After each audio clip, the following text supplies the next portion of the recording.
Hello friends, welcome to today's daily devotion. I'm reading to you from Genesis, the 39th chapter, reading today from verse 11 through 23.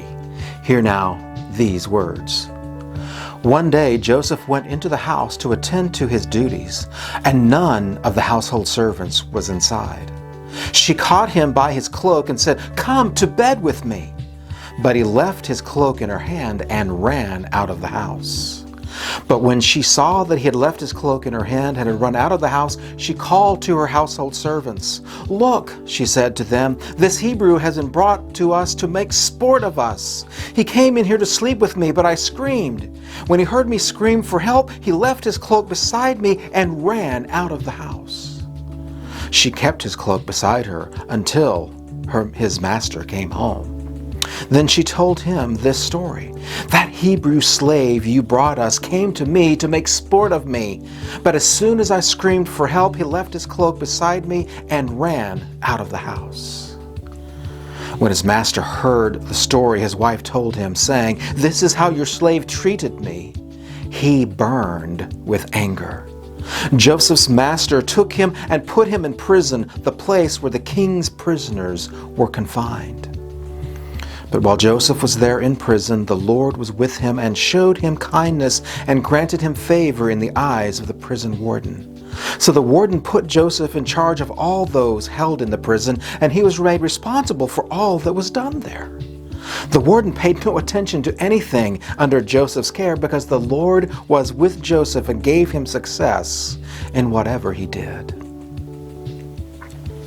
This is part 2 of Joseph's journey, and the she that's referred to here in the scripture, we aren't ever given her name, but she is Potiphar's wife, and Potiphar was the man who bought Joseph when he was sold into slavery by his brothers.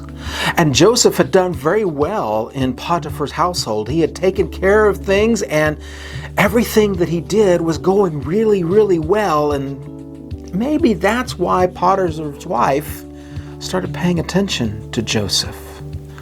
But what a sad turn of events that she is attempting to seduce him, and when he refuses her advances, she then lies about the whole situation. And the result of her lies is that Joseph goes from being a slave to being imprisoned.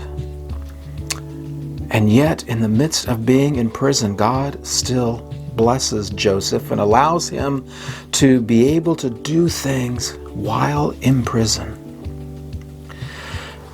I wonder how many of us deal with unexpected setbacks.